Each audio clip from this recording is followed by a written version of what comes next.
नमस्कार दोस्तों, आप सबों को मैं किशोर सर भास्कर जॉब एकेडमी में स्वागत करता हूं। आज पॉलिटिकल साइंस का एक अगला टॉपिक लेकर के आए हैं जो कि प्रधानमंत्री से होगा।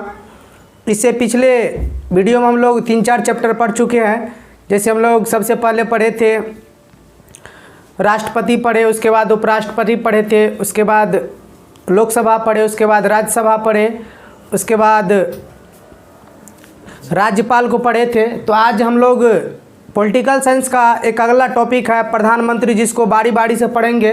एग्जाम के व्यू से पढ़ना है, कौन सा क्वेश्चन पूछा जाता है, सिर्फ उसी क्वेश्चन को ऐड किया गया है और बकवास क्वेश्चन को इसमें नहीं डाला गया है। जो एग्जाम के व्यू से क्वेश्चन पूछा जाता है वही क्वेश्चन सिर्फ इसमें डाला गया है।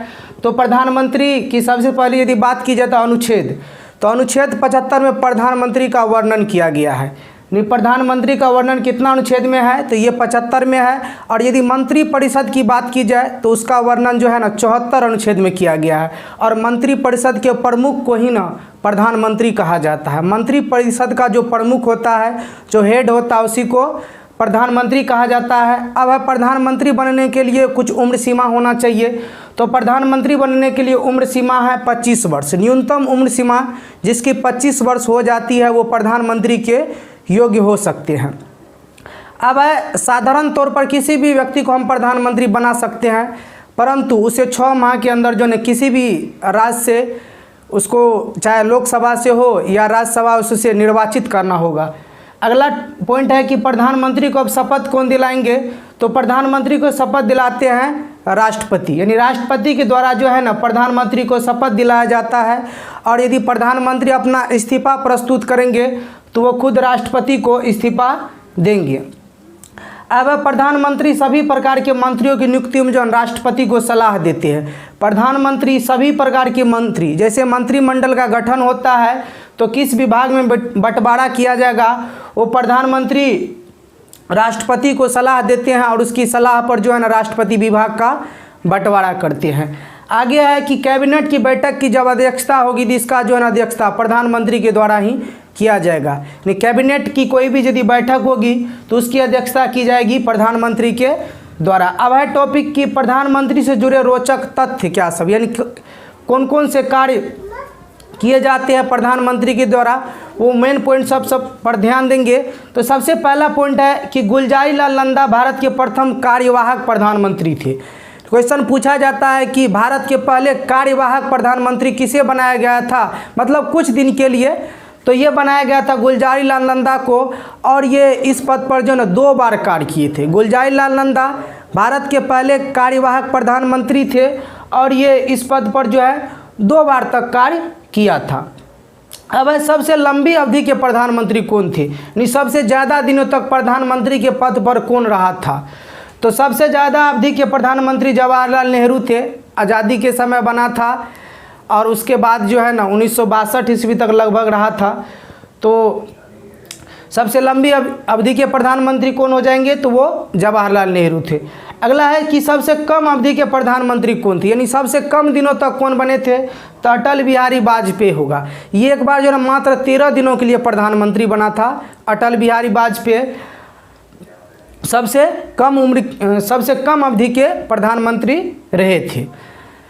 अब आगे हैं कि भारत में प्रथम गैर कांग्रेसी सरकार, ये इंपॉर्टेंट है, बराबर एग्जाम में पूछा जाता है क्वेश्चन कि भारत में गैर कांग्रेसी सरकार की स्थापना या गठन कब हुआ था, तो याद रखना 1977 ईस्वी में पहली बार हुआ था। गैर कांग्रेसी मतलब कांग्रेस से हटकर सरकार जो बना था, यानी बीजेपी का सरकार बना था।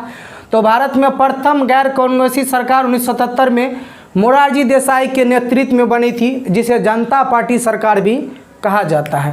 तो इसको याद रखना है कि भारत में प्रथम गैर कांग्रेसी सरकार की स्थापना कब हुई, तो 1977 में हुई थी। और किसके नेतृत्व में हुई थी, मोरारजी देसाई के नेतृत्व में हुई थी, और जिसे जनता पार्टी सरकार भी कहा जाता है।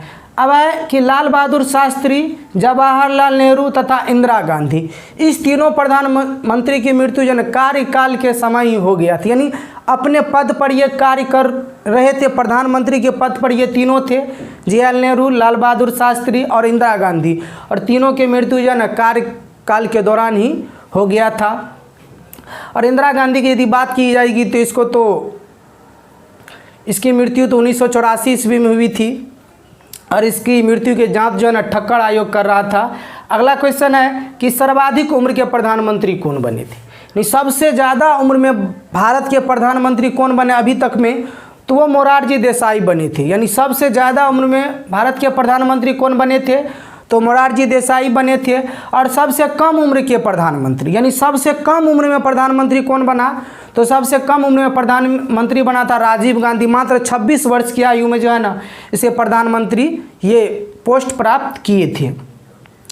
अब लाल बहादुर शास्त्री एकमात्र ऐसे प्रधानमंत्री थे जिनकी मृत्यु जन उज्बेकिस्तान की राजधानी ताशकंद में हो गया था। ये क्वेश्चन बराबर पूछा भी जाता है कि भारत का पहला ऐसा कौन सा प्रधानमंत्री था जिसकी मृत्यु जन विदेश में हो गया। तो याद रखना है, लाल बहादुर शास्त्री की मृत्यु एकमात्र ऐसा प्रधानमंत्री हुआ जिसकी मृत्यु जन उज्बेकिस्तान की राजधानी ताशकंद में हो गया था। और कहा जाता है कि जब विदेश दौरा पर उज्बेकिस्तान गया था तो वहाँ इसको चाय में जहर दे दिया था, जिसके कारण इसकी मृत्यु हो गई थी।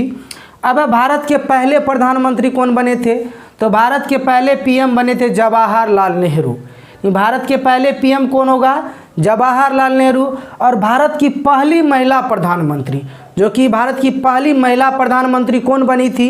तो ये होगा श्रीमती इंदिरा गांधी। अभी तक में मात्र एक ही महिला प्रधानमंत्री बनी है जो कि इंदिरा गांधी है, और भारत की पहली महिला प्रधानमंत्री इंदिरा गांधी होगी। और एक क्वेश्चन यहाँ पर है भारत के पहले उप प्रधानमंत्री, क्योंकि उप प्रधानमंत्री पद का उल्लेख भारतीय संविधान में नहीं किया गया है। तो हमको सिर्फ एक ही क्वेश्चन याद रखना उप प्रधानमंत्री से, सरदार वल्लभ भाई पटेल के बारे में। और ये क्वेश्चन पूछा भी जाता है और इस बार बिहार पुलिस में पूछा भी गया था क्वेश्चन कि भारत के पहले उप प्रधानमंत्री कौन थे? तो सरदार वल्लभ भाई पटेल। यही क्वेश्चन एक पूछा जाता है बराबर कि भारत के पहले उप प्रधानमंत्री कौन बने थे? तो सरदार वल्लभ भाई पटेल होगा। तो दोस्तों, आप सबों को वीडियो पसंद आए तो वीडियो का आगे ज़रूर शेयर करें अपने दोस्तों के बीच, और कॉपी मेंटेन करते रहें क्योंकि आगे एग्ज़ाम होने वाला है। जैसे ही लॉकडाउन समाप्त होगा एग्ज़ाम की घोषणा कर दी जाएगी सभी बोर्ड के द्वारा, तो आप लोग तैयारी करते रहे इस लॉकडाउन में घर बैठे। तब तक के लिए मिलते हैं अगले क्लास में। धन्यवाद।